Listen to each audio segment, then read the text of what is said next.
입니다. 인문학 여러분 아시고 철학도 아시고 또 교회사나 역사 아마 아실 겁니다. 좋아하시는 분들도 있고 또 이쪽 계통 별로 이렇게 싫어하시는 분들도 있더라고요. 근데 인문학, 철학, 교회사, 역사를 보면 이 어록이라는 것들이 존재를 합니다. 어록. 그래서 특별히 철학자들 같은 경우에는 문장들이 있죠. 그래서 그 철학자들의 문장이 그 철학자를 대표하는 경우들이 있습니다. 그래서 철학을 굳이 공부하지 않아도 그러한 그 문장들 또 어록들은 이거 나 아는데 이거 어디서 많이 들어봤는데 하는 것들이 있으실 겁니다. 특히 고대 사회에서는 그 배움이라는 것이 우리 한국식의 그런 공부가 아니죠. 그러니까 이제 선생님이 스승이 제자에게 막 이렇게 일방적인 주입식이 아닙니다.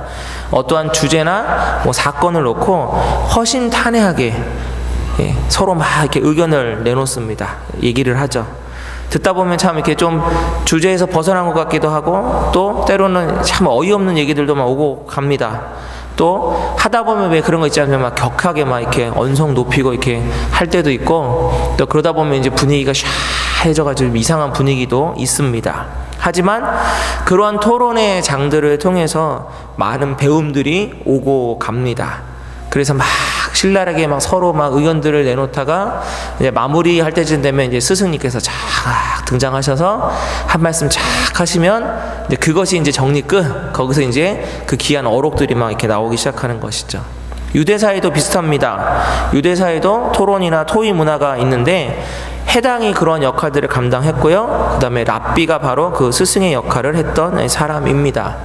우리 성경만 보더라도 예수님께서 공생의 기간 동안에 그러한 제자들하고 얘기를 많이 나누십니다. 예를 들어서 사람들이 나를 누구라 하느냐? 그럼 누굽니다, 누굽니다. 이렇게 하고. 그 다음에 너네들이 이렇게 전도여행 갔다 오니까 어떻디? 이러듭니다, 이럽니다, 이럽니다. 이렇게. 하지만 결론은 예수님께서 딱 잘 맺어주시죠. 그러면서 가르침을 하나씩 주십니다. 오늘 성경에 등장하는 이 제사장들 또 여기 보면 백성의 장로들이라고 되어 있거든요. 이 사람들도 이 예수님께 바로 이 토론, 그러니까 쉽게 말하면 토의를 요청합니다. 근데 이게 조금 좀 다른 게 무엇이냐면 토론이나 토의 막 이렇게 여러 가지 의견들이 막 나오면서 뭔가를 이렇게 맞춰가는 것이 아니라 답이 정해져 있어요. 답이. 이 사람들이 얘기하는 건 답은 정해져 있고 예수님은 그 답에서 헤어나올 수 없는 일종의 함정 같은 질문을 던지는 겁니다. 자, PPT 보겠습니다. 23절 중반입니다. 거기 보면 뭐라고 되냐면 내가 무슨 권위로 이런 일을 하느냐 또 누가 이 권위를 주었느냐 이렇게 되어 있습니다. 권위에 대해서 얘기를 하고 있습니다. 자, 그렇다면 너가 이 일을 누가 줬냐, 왜 하느냐 이렇게 물어본다는 건 어떠한 사건이 있었다는 건 아닙니까? 그죠? 이제 그것이 이제 오늘 성경 본문의 배경입니다. 자, 무엇이냐? 예수님이 예루살렘을 입성하신 후에 첫 번째로 가신 곳이 바로 성전이었습니다. 성전. 자, 이 성전은 예루살렘에 있기 때문에 예루살렘 성전이라고도 하는데요. 그때 당시에는 또 다른 이름이 하나 또 있었습니다. 무엇이냐면 헤롯 성전이라고도 불렀습니다. 헤롯 대왕이 있죠. 헤롯 대왕이 이름을 땄는데 왜 그러냐? BC 19년부터 8년에 걸쳐서 헤롯 대왕이 유대인들의 이 마음을 사기 위해서 지어준 성전입니다. 그 유대인들 스스로가 지은 게 아니고 헤롯 대왕이 지어줬습니다. 8년에 걸쳐서. 그래서 헤롯 성전이라는 또 다른 이름이 있습니다. 자, 여러분 근데 순수한 성전의 역할은 무엇이죠? 하나님께 뭘 드리는 것입니까? 하나님께 뭘 드리죠? 예배를 드리죠. 그때 당시엔 또 뭣도 있습니까? 이제 제사를 드리겠죠. 그런데 예수님께서 또 뭐라고 하셨습니까? 유명한 구절 나오는데 이 집은 만민이 뭐하는 집이다? 기도하는 집이다. 바로 성전의 역할을 말해주고 있는 것입니다. 맞죠? 예배 드리고 그때 당시니까 제사 드리고 또 예수님께서 이 집은 기도하는 집이라고 분명히 얘기하셨어요. 그죠? 자, 이것이 성전의 역할입니다. 근데 그 당시 이 지도자들, 그러니까 성경에는 제사장과 장로라고 나오는데 이 사람들이 순수하게 이 예배드리는 이 성전, 기도하는 이 성전을 자신들의 배를 불리는 수단으로 이용합니다. 자, 예수님은 돈을 바꾸는 자들과 비둘기 파는 자들의 상과 의자를 엎으십니다. 다 예수님의 뜻이 있거든요. 그 당시에 돈을 바꾸는 것은 바로 왜 바꾸냐면 성전세를 내야 되기 때문입니다. 성전세가 무엇이냐? 예, 성전에 들어갈 때 내는 일종의 통행료 같은 겁니다. 종교 지도자들이 그러면 왜 성전세를 바꿔야만 했냐? 이 이유가 있습니다. 그때 당시에 일반 통용되는 화폐는 로마 화폐입니다. 그러니까 거기에 이제 로마 이 대왕의 황제의 얼굴이 들어가 있으니까, 얼굴이 들어가 있으면 이게 나 외에 다른 신을 새기지 말라고 한 게 이게 이배가 된다 이거예요. 그러면서 성전에 들어올 때 어떻게 이런 돈을 낼 수 있냐 해가지고 이 돈을 자신들이 만든 그 성전 그 통용하는 동전과 바꾸게 했습니다. 자, 그러면 이게 그냥 순수하게 바꿔만 주면 되는데 뭐가 있었을까요, 여러분? 여러분, 돈 한전 할 때 뭐 들어가죠? 수수료 들어가잖아요, 수수료. 예. 종교 이 지도자들이 수수료를 받아낸 겁니다. 돈만 바꿔주면 되는데, 굳이 그 우상에 대한 부분 때문이라면 돈만 바꿔주면 되는데 거기다가 수수료를 얹혀버린 겁니다. 그럼 그 수수료는 누가 갖고 가겠습니까? 제사장들이 갖고 가버리는 거예요. 자, 그 다음에 비둘기 파는, 여기 이제 나왔는데, 비둘기 파는 상인들만 엎은 게 아니고요.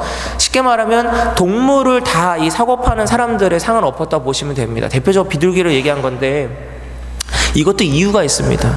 성전 근처에서 왜 사람들이 동물을 팔았냐? 자, 제사를 드리러 오면 재물이 필요하지 않습니까? 그래서 뭐 소나 양이나 뭐 예를 들어서 가난한 사람들은 비둘기나 뭐 이렇게 되고, 좀 더 가난하면 뭐 하면 되냐면 곡식 하면 되는데, 문제가 생긴 거예요. 뭐냐? 이제 멀리서 이제 재물을 갖고 오니까, 이 동물들을 갖고 오니까, 자, 재물에는 무조건 흠이 있으면 안 됩니다.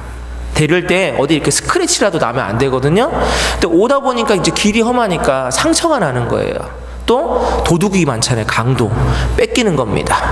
그리고 자칫 잘못하면 이게 죽기도 해요. 내가 이 성전에 얘를 데리고 와서 이렇게 제사를 드려야 되는데 얘가 중간에 문제가 생겨버리면 다시 해야 되거든요.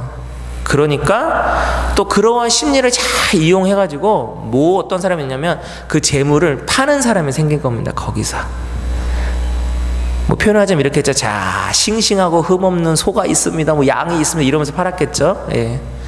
자, 그러니까 자, 이 상인들이 거기서 팔려면 상, 여기 지금 상 있잖아요. 그럼 이게 뭘까요? 일명 자리를 잡은 겁니다. 자, 자리를 잡으면 또 뭐가 필요하죠, 여러분? 뭘 내야 되죠? 자리세. 예. 어떻게 보면 유대인들하고 이 한국 사람은 똑같아요. 이게 예, 자리세를 내야 됩니다. 그럼 이 자리세는 또 누가 먹죠? 예, 유대 그 제사장들도 그 당시에 이 지도자들이 먹습니다. 자, 성전이 뭐가 판치는 곳이 됐습니까? 불법이 판치는 곳이 된 거예요. 자, 특별히 또 여기에 보니까 제사장과 백성의 장로가 나오거든요. 여러분, 오해하시면 안 돼요. 여기서 장로님은 여기 우리 홍 장로님 같은 분 말하는 게 아니에요. 여기서 말하는 장로는 예, 그냥 나이 많은 사람이에요. 그러니까 아마 그랬던 것 같아요. 백성의 장로하니까 그 근처에 그 장사하는 사람들이 있으니까 아마 그 대표격인 사람들 같아요. 제사장과 대표적인 그 나이 많은 장로들이 와가지고 예수님께 그 질문하는 거예요. 너 도대체 누가 이 성전 들어 없는 권위를 줬냐? 그 얘기를 한 거예요, 지금 현재. 자, 근데 여기서 만약에 예수님이 나는 하나님의 아들이라 감히 너네가 하나님의 이 집을 어지럽히냐? 그래서 했다 하면 뭐에 걸릴까요? 그 당시 율법에 신성모독에 걸려요. 신성모독은 이꼬르 사형이에요, 사형. 예. 장로님이 처음 답변하셨어요. 1년 동안 설교를 하면서 처음 답변하셨어요, 오늘. 야, 사형입니다, 여러분. 이걸 노린 거예요, 이걸. 눈에 가시 같은 이 예수를 어떻게든 죽여야 되거든요. 그러니까 잘 됐다, 이번에 이런 질문을 딱 던지면 빠져나갈 구멍이 없겠구나 하고 던진 거예요, 이게. 근데 예수님이 뭐 어떻게 빠져나가셨냐? 답변하지 않으시고 25절부터 27절 말씀을 함께 읽겠습니다. 함께. 자, PPT 보시면서 25절부터 27절 이렇게 얘기를 질문을 하시고 답변을 드려요. 자, 같이 읽겠습니다. 시작. 요한의 세례가 어디로부터 왔느냐? 하늘로부터냐? 사람으로부터냐? 그들이 서로 의논하여 이르되 만일 하늘로부터라 하면 어찌하여 그를 믿지 아니하였느냐 할 것이요, 만일 사람으로부터라 하면 모든 사람이 요한을 선지자로 여기니 백성이 무섭다 하여 예수께 대답하여 이르되 우리가 알지 못하노라 하니 예수께서 이르시되 나도 무슨 권위로 이런 일을 하는지 너희에게 이르지 아니하리라. 아멘.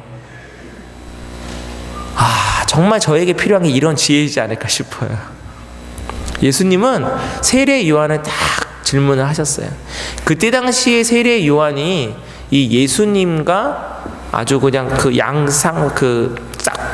쌍벽을 이루는 이 그때 당시 이슈 메이커들이었거든요. 그러니까 자신한테 그걸 물어보니까 이제 그거를 살짝 이렇게 돌려서 세례 요한에 대한 질문을 한 거예요. 자, 질문을 했는데 이것도 답을 못 하겠는 거죠. 지금 다 읽으셨잖아요. 그죠? 이런 이유 때문에 답을 못 하겠는 거예요. 그러니까 너네도 답 못 하지 않냐? 그러면 나도 굳이 대답해 주지 않겠다. 잘 빠져나가셨어요. 자, 그런데 예수님은 지혜롭게 이 트집 잡는 것을 해결만 하시는 게 아니고요. 다시 한번 그들에게 깨달아야 할 것과 회개해야 할 것들을 전달해 주십니다. 그것이 바로 오늘 읽었던 28절부터 있는 내용입니다. 자, 첫째 아들과 둘째 아들의 내용이 나옵니다. 첫째 아들은 바로 이 당시의 제사장과 그 백성의 장로라는 사람들 있죠? 그 사람들에게 하는 거고, 둘째 아들은 바로 본문에 나왔던 세리와 창녀를 얘기하는 겁니다. 자, 그리고 저는 오늘 본문을 통해서 그러면 두 가지를 한번 좀 생각해 보기를 원합니다. 자, 첫 번째, 예수님의 권위를 우리는 그러면 제대로 알고 믿고 나아가고 있는가라는 것입니다. 공생애의 모습과 말씀들을 보면 예수님을 하나님의 아들로 인정하지 않으려고 하는 사람들의 모습을 보게 됩니다. 저는 말씀을 준비하면서 지금 우리 시대에도 이런 일들이 계속 반복되고 있다는 것을 다시 한번 생각해 보게 됐습니다. 제가 지금이야 뭐 이렇게 그냥 웃으면서 얘기하지만 처음 전도사 시절 또 목사 이 초기 시절에 가장 힘든 게 무엇인지 아십니까? 잠을 못 잔 거는 별로 괜찮았어요. 그냥 뭐 그러려니 했고, 그 다음에 뭐 혹시 담임 목사님한테 혼나가지고 막 눈물 찔찔 짤 때도 있었는데 그것도 괜찮았어요. 제가 초창기에 가장 힘들었던 건 무엇이냐면 뻔한 질문, 그러니까 대답을 할 수 없는 뻔한 질문들을 하면서 저를 곤란하게 만드는 사람들 때문에 그게 제일 힘들었습니다. 괜히 등에 땀이 쫙 흐르고요, 머리가 막 이렇게 쭈뼛거리고요. 그냥 이렇게 웃으면서 얘기하다가 그런 질문 딱 오면 얼굴 표정이 굳어버리는 거예요, 저도 모르게. 그때가 너무너무 저에게는 힘들었습니다. 자, 그런데 오늘 이 말씀을 보면서 다시 한번 저는 용기와 희망을 얻습니다. 왜냐? 본질이 아닌 것엔 초점 맞추지 말아야 되겠구나. 오늘 예수님은 본질이 아니니까 다른 질문해 가면서 그 본질 피해 가세요, 지금 현재. 예. 자, 그런 사람들이 왜 그러한 질문을 할까 생각해 보면 답이 나옵니다. 그런 질문하는 사람들 보면 바로 무엇이냐? 뭔가 자기 자신에게 유리한 답을 듣고 싶어서 하는 겁니다.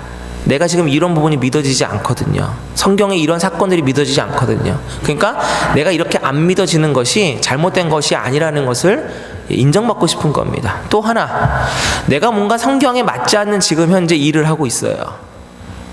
특별히 우리 뭐 한국의 청년들 같은 경우에는 항상 나오는 게 술, 담배 문제인데 뭐 하여튼 그런 식으로. 예. 그건 뭘까요? 내가 지금 현재 그걸 지키지 못하니까 안 지켜도 괜찮습니다라는 목사님으로부터 좀 뭔가 위로의 말을 듣고 싶은 거예요. 그러니까 그런 질문들을 하는 겁니다. 자, 하지만 우리가 진정으로 예수님의 권위를, 오늘 말씀 이 권위를, 또 하나님이 신이라는, 우리 참된 유일하신 하나님이라는 그 권위를 갖고 산다고 한다면, 여러분, 여기서부터가 중요한데, 그렇다면 이 예배당 안에서뿐만 아니라 저 문을 열고 나가서 살아가고 있는 우리의 삶 속에서도 이러한 모습이 보여져서는 안 된다라는 것입니다. 그게 그리스도인의 삶이 곧 하나님의 신적 권위를 인정하는 삶이에요. 자, 저는 이 본문을 보면서 조금 더 한번 이해해 보려고 노력하면서 한번 생각해 봤습니다. 이 사람들을 어떻게든지 한번 이해해 보자. 왜? 우리도 이럴 수 있다. 나도 이럴 수 있다. 하필이면 또 이 제사장 아닙니까? 나와 같은 이 직종의 사람들이 이러고 있으니 어떻게든지 이해하려고 한번 노력해 봤습니다.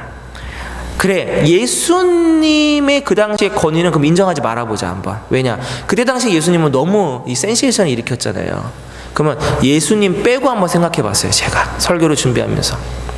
그런데도 이 사람들이 나빠요.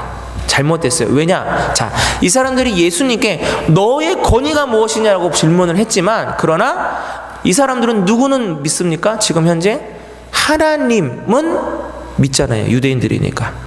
모세의 율법은 믿지 않습니까? 그런데 성전에서 그러한 한전치기, 그 다음에 자리세, 여러 가지 불법을 자행하면서 자신들의 이권과 배를 불리고 있는 이 모습을 보면 이 사람들은 누구도, 그러면은 누구의 권위도 지금 현재 두려워하지 않는 겁니까?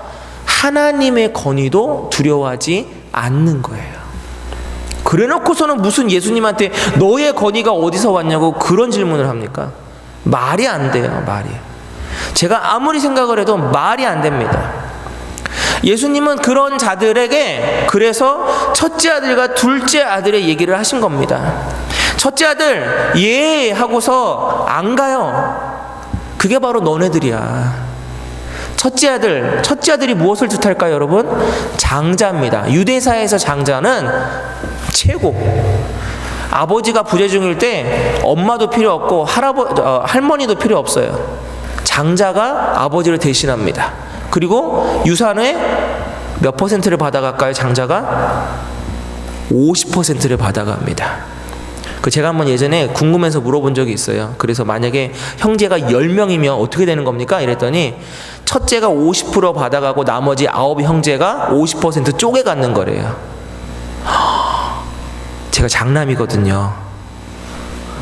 그때 너무 좋았는데 나중에 뒤늦게 후회했어요. 부모님이 물려줄 유산이 없대요. 그래가지고 후회했어요. 유대사의 장남은 최고입니다. 장자는. 여기서 첫째 아들을 비유하잖아요. 그것이 뭘까요? 바로 그들이 갖고 있는 이 장자의식이에요. 선민의식. 나는 하나님에게 택함받은 민족이야. 너네들은 아니야. 세리와 창녀의 너네들은 아니야. 너넨 죄인이야. 구원 못 받아. 그 첫째 아들을 지금 현재 꼬집어서 비유하는 겁니다. 너네들은 말로는 예 하는 거야. 나는 이런 사람이야. 나는 하루에 3번씩 하나님 보고 기도하고 금식하고 이렇게 거룩한 삶을 살고 있다고 하지만 결국 너네들의 속마음은 뒤에 가선 딴짓하고 범죄하고 앞에서는 거룩한 척이나 하는, 그러면서 이방인들과 세리와 창녀 같은 자들에게는 너네들은 구원받지 못하고 나만 유일하게 구원받을 수 있다고 하는 그 장자, 쓸데없는 그 잘못된 장자의식을 갖고 있는 그 사람들을 꼬집어서 얘기하시는 겁니다. 그러면서 둘째 아들을 얘기합니다. 둘째 아들은 뭡니까? 세리와 창녀 같은 사람이죠. 싫습니다. 안 갑니다. 그런데 가요. 성격 자체가 그런다는 게 아닙니다, 여러분.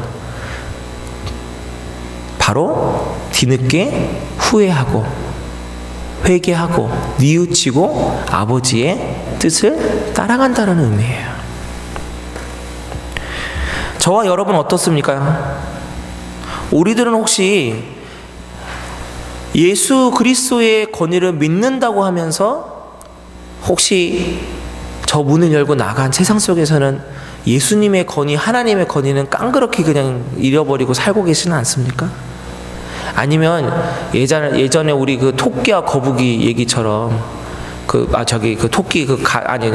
거북이 아니고 그 토끼전 얘기처럼 용왕님한테 갔더니 무슨 뭐 간 저기다가 저거 빼놓고 갔다고, 그런 것처럼 혹시 예수님의 신적 권위의 인정과 하나님의 신적 권위의 인정은 교회에다가 잠깐 빼놓으시고 일주일 동안 나가서 그런 거 없이 사시다가 혹시 주일날 또 오시면 그거 다시 또 챙기시는, 혹시 그런 모습 아니십니까? 이때 당시에 이 제사장과 그 장사꾼들의 대표라는 그 장로라는 사람들의 모습이 혹시 우리들의 모습은 아닌가라는 것입니다. 우리가 말로는 하나님이 나의 참 하나님이십니다. 예수 그리스도가 나의 유일하신 구주 되십니다. 그러니까 내가 교회 다니죠. 내가 기독교인이고 내가 그리스도인입니다. 하지만 여러분 잊지 마십시오.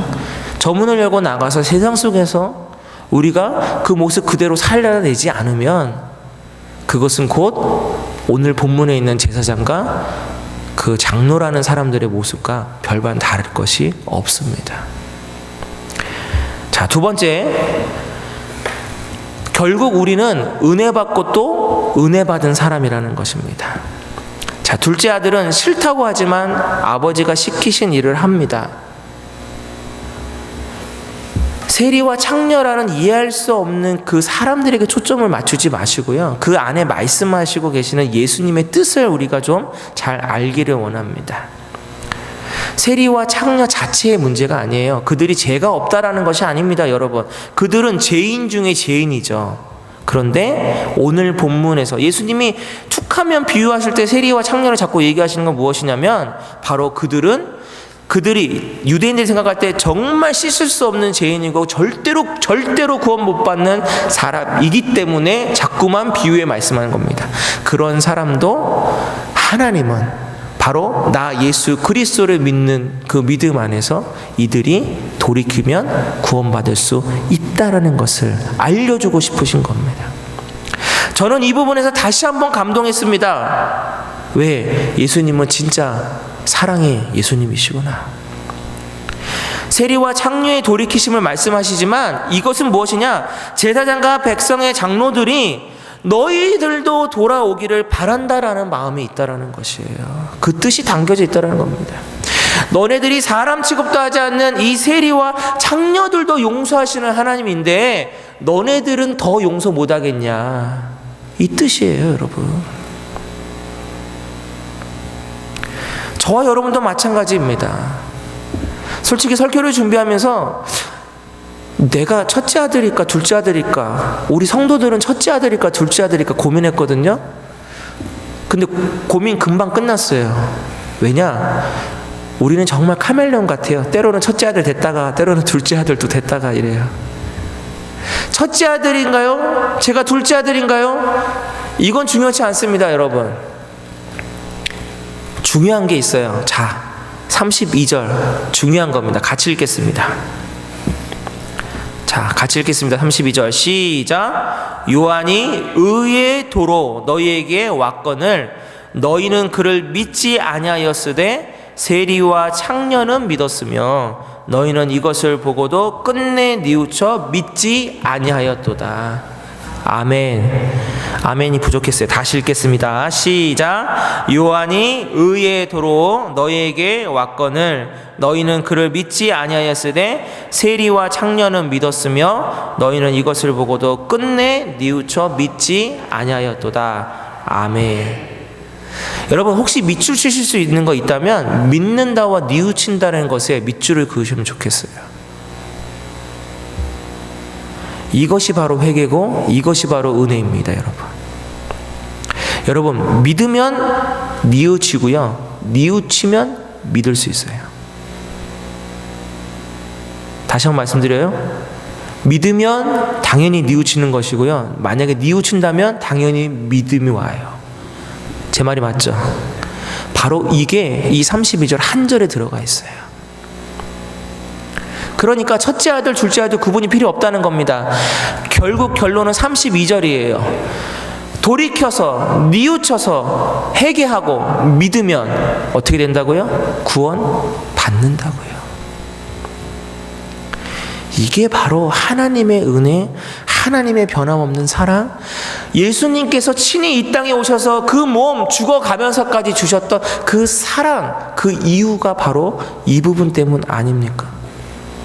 그렇다면 오늘 이 자리에 계신 저와 여러분, 그 사람 받아 누리고 계시는 것이 바로 저와 여러분 아니겠습니까?